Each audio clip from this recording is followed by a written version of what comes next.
some of our questions that we get, are like programming issues, things like that. And then we get questions that are happening in real time, current issues, and ones that need to be addressed. And so this is unfortunately, all too common, and one that shouldn't be happening. But let's walk through this, okay? So you got a call from a friend of yours. Both your child and your friend's child are kindergarten, okay? Your child's level 2 autism, and the other child is, I'm assuming, neurotypical. Your friend that child told your friend's mom, or his mom, that they saw the aide hit your child.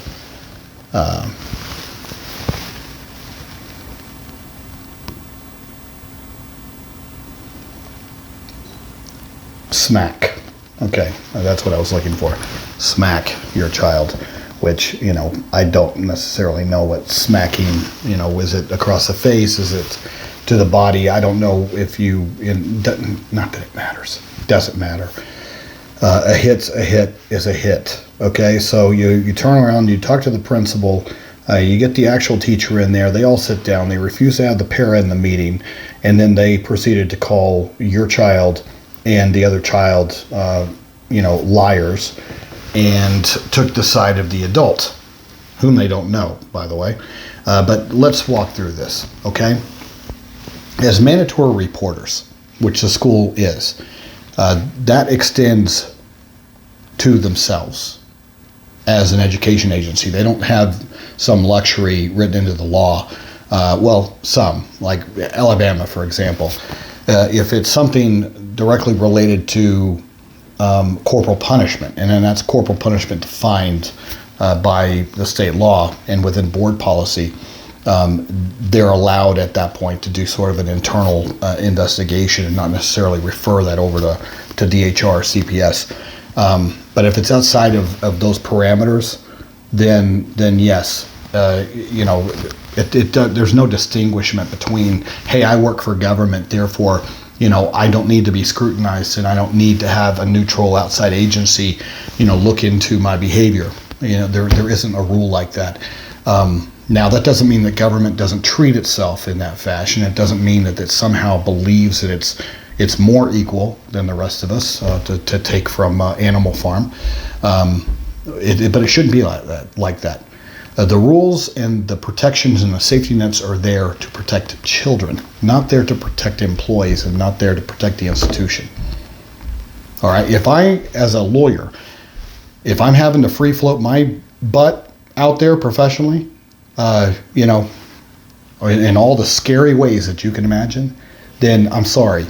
Then I don't have any pity on you that work for government, that somehow have union protection and have some kind of property right in your job. All right, I don't.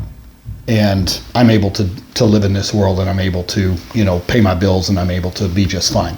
And the majority of Americans work under the same parameters of me. So I don't like where there's more special treatment just because you work for the monster known as government that gobbles up all of our tax money. So in this particular regard, and yes, I'm sounding cynical and I'm sounding mean, all right, but get over it.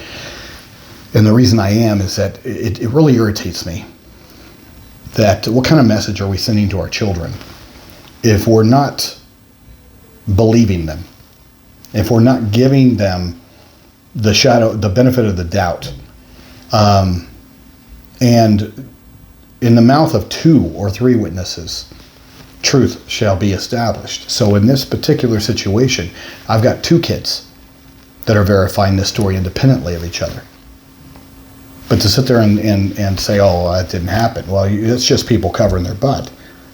But that doesn't mean that you don't have a responsibility to report yourself and not do an internal investigation and brush it off. All right, so they should have reported themselves, and they didn't do it, which means that they're in violation of mandatory reporting because they knew or suspected or had knowledge of an alleged abuse and they didn't pass that on. Because I can tell you right now, if that kindergartner would have come to the principal and said, hey, this friend of mine I saw his mommy hit him as she was getting out, smack him, to use that word, as he was getting out of the car for school. You know what would happen.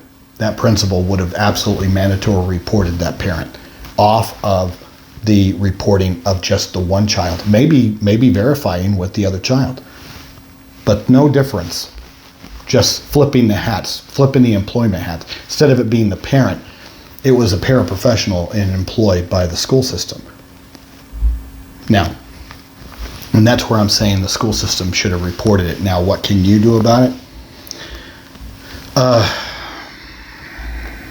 I mean, you know, I would love to sit there and say, well, you can go to DHR, CPS, but most of these outfits will sit there and tell you that they don't report inside the school unless the school files a report or if the police do an initial investigation. Now, that's not within their mandate, and it's a lie, but, you know, you can't get these people to do, you know, it's like dragging a jackass to water, you know. If it doesn't want to, it's not going to. So, not to be a negative Nancy about this, but, you know, that's sort of the reality of government and the situation we're in currently. It really doesn't want to do what it should do to protect regular citizens unless it wants to do that. And in this particular situation, you're talking about a government agency investigating another government agency that they're friendly with.